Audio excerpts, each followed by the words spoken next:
नाजरीन, इन प्रोग्रामों में हम अक्सर पाकिस्तान की साइंस एंड टेक्नोलॉजी की प्रोग्रेस की बात करते हैं, प्रॉब्लम्स की बात करते हैं। तो आज के इस प्रोग्राम में हम बात कर रहे हैं सोलर इनकलाब की, रेवोल्यूशन की, जो पिछले सालों में आया लेकिन अब यूँ लगता है कि वो इनकलाब रुक गया है या उसको किसी किस्म की हर्डल्स नज़र आ रही हैं। उनके ऊपर आज हम बात करेंगे। और ये सोलर का जो इनकलाब है, क्या हमारे पास कोई आते आते कोई लेट नहीं हो गया? हमने इन्हीं प्रोग्रामों में ये बात आपको बताई है कि पाकिस्तान ने सोलर सेल्स 70s के डेकेड में बना लिए थे। गालबन हम साउथ एशिया में या एशिया में पहले फर्स्ट कंट्री थे जिन्होंने ये संग मील अबूर किया था। लेकिन उसके बाद फिर क्या हुआ कि हमें अब ये चाइना से और दूसरे कंट्री से ये सोलर पैनल्स इंपोर्ट करने पड़ रहे हैं। तो खैर, आज इसी चीज़ पे हम बात करेंगे। हमारे साथ मौजूद हैं डॉक्टर फरीद मलिक साहब। डॉक्टर साहब, प्रोग्राम में खुश आमदीद। Thank you. डॉक्टर साहब, ये सोलर का जो इशू है ये आपके दिल के बहुत करीब है, ये इसकी क्या वजह है? टेक्नोलॉजी का हर इशू मेरे दिल के करीब है, बिकॉज मैं समझता हूँ कि हमने जो हमारा पोटेंशियल था, टेक्नोलॉजी का पोटेंशियल, साइंस का नहीं मैं कह रहा, टेक्नोलॉजी का पोटेंशियल, उसको हमने बहुत अंडर यूटिलाइज किया है। टेक्नोलॉजी से मेरी मतलब है कि इंडिजिनस जो हम चीज़ें बना सकते थे, रिसोर्सेज यूज़ कर सकते थे।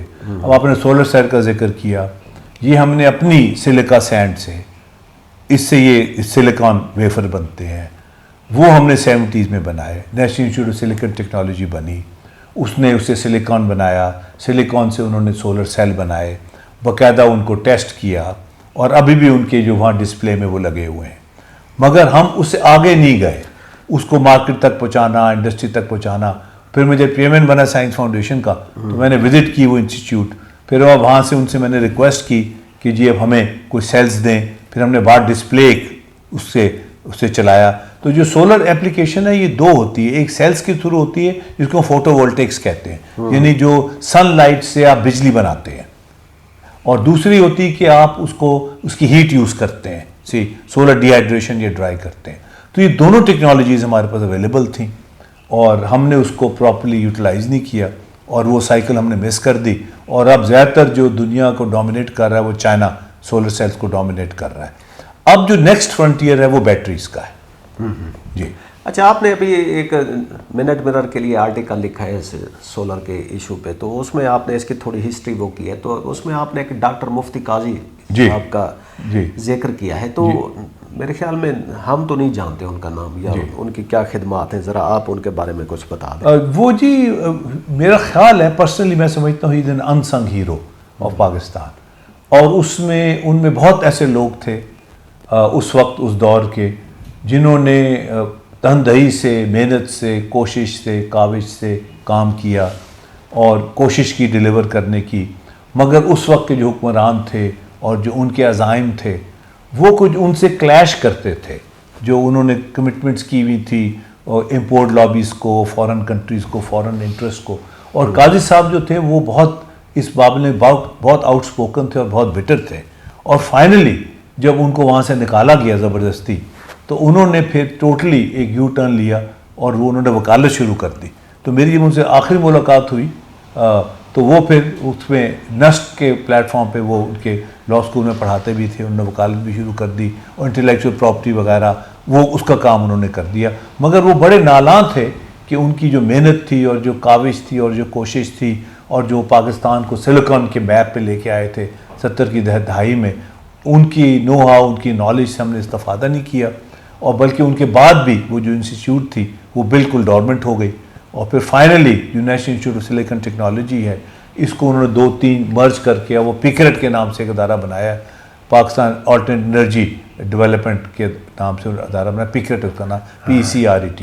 वो अब वहाँ मौजूद है इस्लामाबाद में अब भी, और वो कुछ काम कर रहा है और हमने भी उनके साथ कुछ काम किया था। हाँ, आप जब पाकिस्तान साइंस फाउंडेशन के चेयरमैन थे तो आपने उसका दौरा किया था गालबन 2002 में। जी हाँ। तो या उन्हीं उस वक्त आपने क्या देखा उसमें? देखें जी, इशू ये था कि उनके पास पोटेंशियल और टेक्नोलॉजीज मौजूद थी, नो हाउ भी मौजूद था, मगर उसको आपने, जिस तरह मैं कहता हूँ, how to put the pieces together, कि उसको आपने मार्केट तक किस तरह लेके आना है। वो नो हाउ नहीं थी उनके पास, सही, और आज भी नहीं है। अच्छा, आज भी नहीं है। वो इसलिए मैं समझता हूँ क्योंकि मैं गया था as a technologist, not as a scientist. यानी मेरी जो अप्रोच होती है वो बैकवर्ड होती है, यानी आप मार्केट से वापस की तरफ आते हैं कि आपने एक प्रोडक्ट को मार्केट तक किस तरह लेके आना है।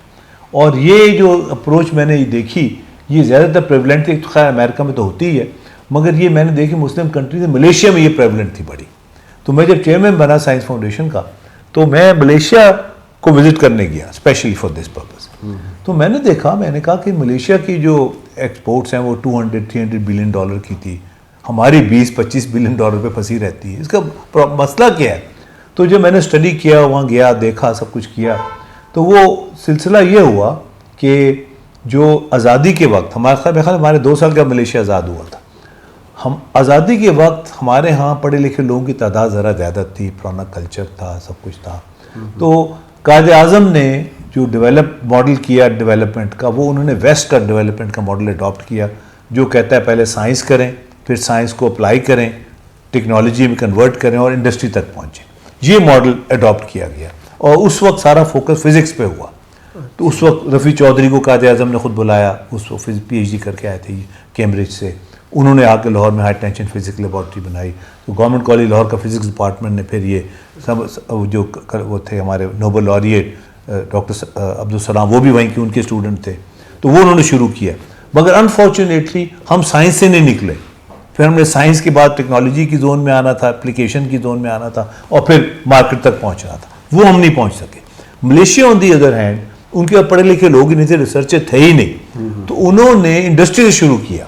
उन्होंने जॉइंट वेंचर में इंडस्ट्रीज लगाई, असेंबलियाँ शुरू की, और फिर वो पैसे कमाने शुरू किए, एक्सपोर्ट करनी शुरू की, और फिर वो आस्ता आस्ता आस्ता वो इंडस्ट्री से साइंस की तरफ आ रहे हैं। Now they have the money, see they have the resources. तो वो रिवर्स आए, हमने साइंस से इंडस्ट्री की तरफ जाना था, वो हमारा जो रास्ता है वो क्योंकि टेक्नोलॉजी हमने नहीं अडॉप्ट की प्रॉपरली, वहाँ तक नहीं पहुँच पाए।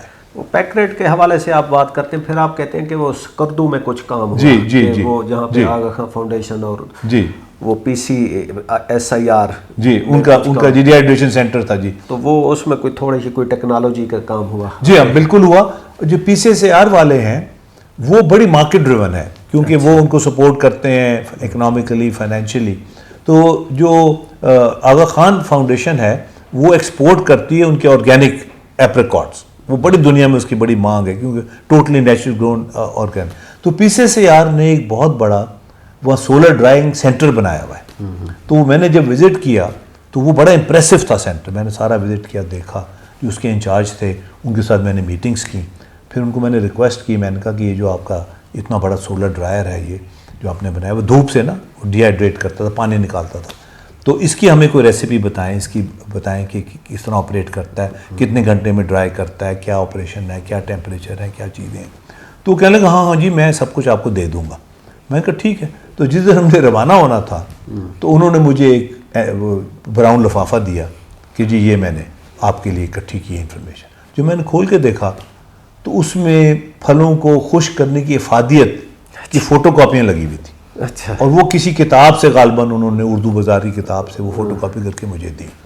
तो मैंने कहा यार ये तो मुझे लाहौर के उर्दू बाज़ार या पिंडी के उर्दू बाज़ार में मिल सकती थी, मैं इस्लामाबाद से सारे कार्य को उनसे ड्राइव करके स्कर्दू तक पहुंचा हूँ, ये आप मुझे दे रहे हैं। I don't want this. मुझे आपको जितना बड़ा सोलर ड्रायर कमरे जितना आपने बनाया हुआ है, जो इनकी प्रोड्यूस हज़ारों टन प्रोड्यूस को सोलर ड्राई कर सकता है, इसकी मुझे रेसिपी चाहिए, किस तरह ऑपरेट करते हैं, क्या ऑपरेटिंग टेम्परेचर है, कितना ऑपरेटिंग टाइम है, कितनी देर में कितना ड्राई कर सकता है, कैपेसिटी क्या है, ये सारा मुझे इसका प्रोसेस चाहिए।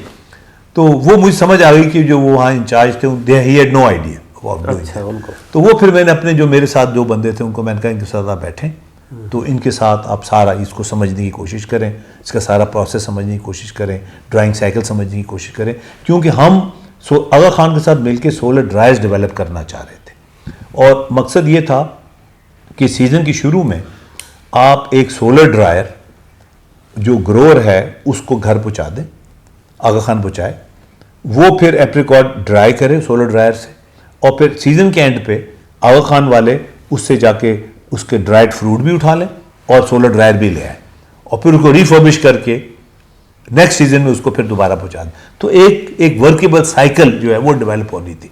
अच्छा, अब जो सोलर ड्रायर जब हमें डेवलप कराना था तो उसके लिए हमें प्रोसेस चाहिए था कि किस तरह होगा, कितना टाइम होगा, क्या इसकी रेसिपी होगी, ये ड्राइंग टाइम क्या होगा, कैपेसिटी क्या होगी। तो उसके लिए हमें ये सारी इंफॉर्मेशन चाहिए थी जो वो अवेलेबल नहीं थी, नॉन एग्जिस्टेंट थी। तो ये पैकेज प्रॉपर करना, इंडस्ट्री तक पहुंचना, इंडस्ट्री की रिक्वायरमेंट्स पूरी करना, ये बड़ा इंपॉर्टेंट है। ये मिसिंग लिंकेजेस बहुत है। रिपोर्ट लिख देना, पेपर लिख देना, फोटो कॉपियाँ करना, सेमिनार में आ जाना, दिस इज नॉट इनफ। देखो ना, आपने ऑन द ग्राउंड जाके प्रोड्यूस करना है, प्रॉब्लम सॉल्विंग करनी है। दिस इज ये हमारे यहाँ बहुत मिसिंग है ये चीज़। अच्छा, वापस उसी सोलर पे आ जाते हैं। इस वक्त हम $1 बिलियन के जो है ना सोलर पैनल बिल्कुल इम्पोर्ट कर रहे हैं जी। तो ये हम इसको अपनी प्रोडक्शन की तरफ क्यों नहीं गए, और अब क्या ऐसा स्टेप लिया जाना चाहिए कि ये हम इंपोर्ट कम अज़ कम रोक लें, अपनी ज़रूरत के लिए तो वो बना लें? मेरा ख्याल है अब हम थोड़ा लेट हो गए हैं सोलर सेल्स के लिए, क्योंकि अब वो दुनिया बहुत आगे जा चुकी है। अब अगर हम सोलर सेल्स बनाने जाएंगे तो हमें चाइना से कम्पीट करना पड़ेगा और वो हमारे लिए मुश्किल होगा।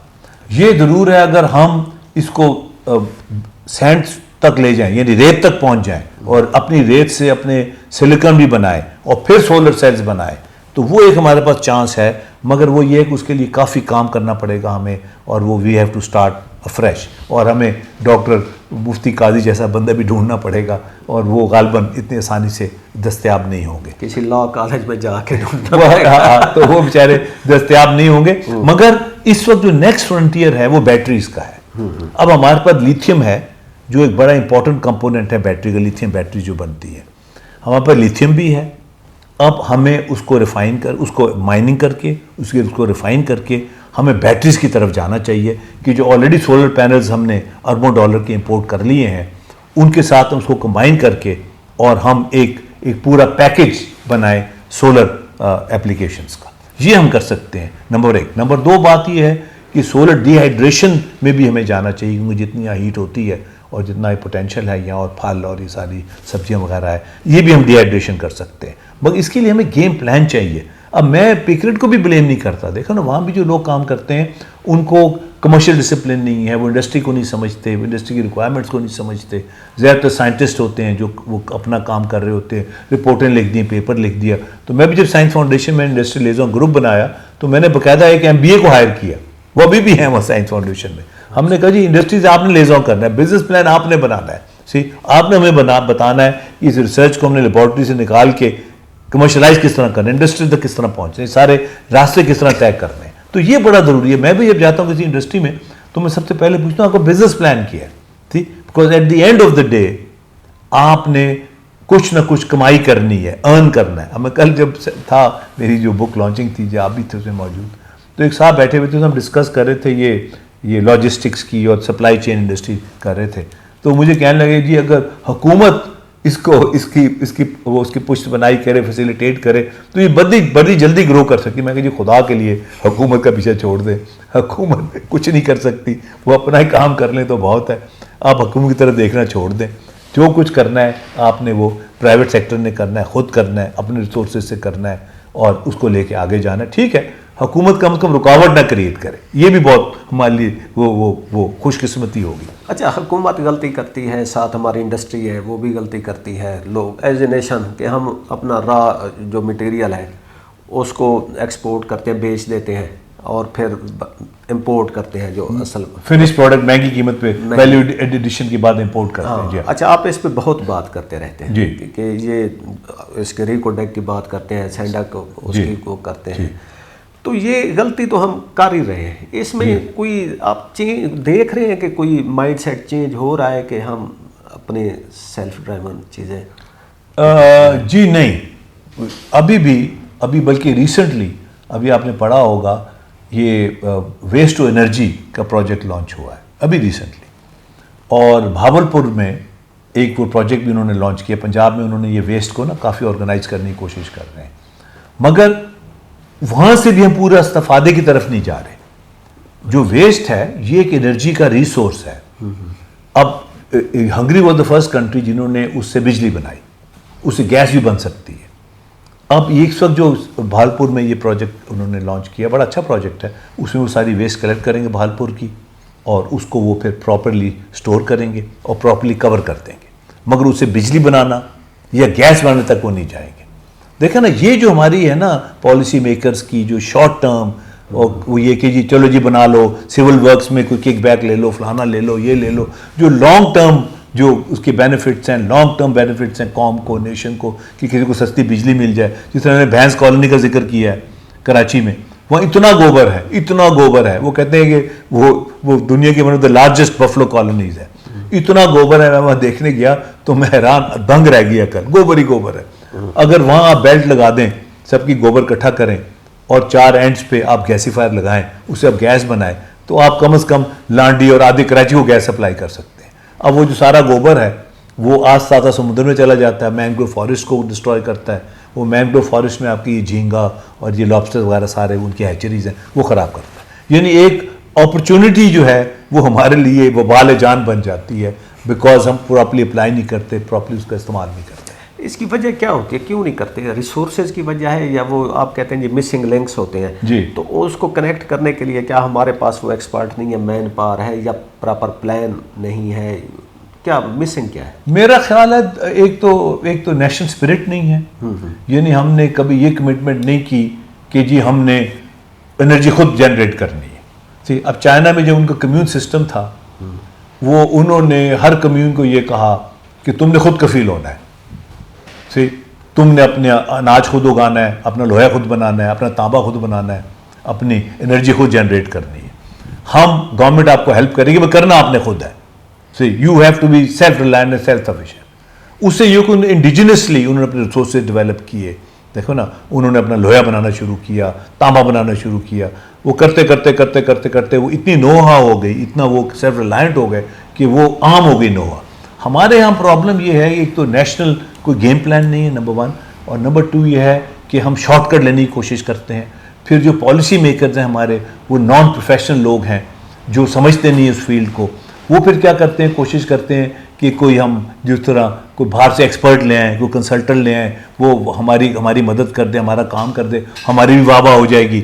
सही, और वो जो काम है वो भी कुछ वो चमक पैदा हो जाएगी कुछ। दिस यदि भी लॉन्ग टर्म हमारे जो है ना नेशन सेल्फ रिलायंट और अपनी नीड्स पूरी करने का वो गेम प्लान नहीं है। तो फॉर एग्जांपल कि 60 की दहाई में हमने कालाबाग आयरन ओर से लोहा बनाया, स्टील बनाया, गाड़ियाँ बनाई।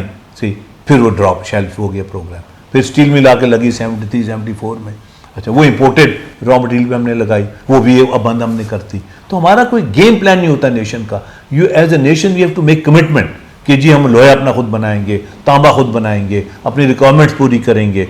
सी, अपनी गज़ा खुद उगाएंगे। अब मैं परसों पढ़ा, फिर वो शुगर वाले कह रहे हैं जी हमें शुगर एक्सपोर्ट करने दें। मतलब ये मजाक ही खत्म नहीं होता। हर साल ये जी कि जी शुगर सरप्लस एक्सपोर्ट करनी है और फिर इंपोर्ट करनी। मतलब ये हम इसी दिन नहीं निकले। तो कम से कम जो बेसिक हमारी रिक्वायरमेंट्स हैं कौम की, उसकी ना इंपोर्ट की इजाज़त होनी चाहिए, ना एक्सपोर्ट की इजाज़त होनी चाहिए। चीनी की कोई एक्सपोर्ट की इजाज़त नहीं होनी चाहिए। किसी अनफिनिश्ड कॉपर की या सोने की या चांदी की एक्सपोर्ट की इजाज़त नहीं होनी। जब तक हमारी अपनी नीड्स पूरी नहीं होंगी, हम कोई चीज़ हमें एक्सपोर्ट नहीं करनी चाहिए। इंडिया की भी यही पॉलिसी है। तो नाज़रीन, आज के प्रोग्राम में हमने अपने पाकिस्तान की जो टेक्नोलॉजी की जो है माजी को भी डिस्कस किया, प्रेजेंट को भी डिस्कस किया, और फ्यूचर के बारे में हम होपफुल हैं कि शायद हमारी बात आगे कहीं पहुंच जाए और कोई गवर्नमेंट कोई एक्शन ले ले। इसी बात के साथ हमें इजाज़त दीजिए। खुदा हाफ़िज़।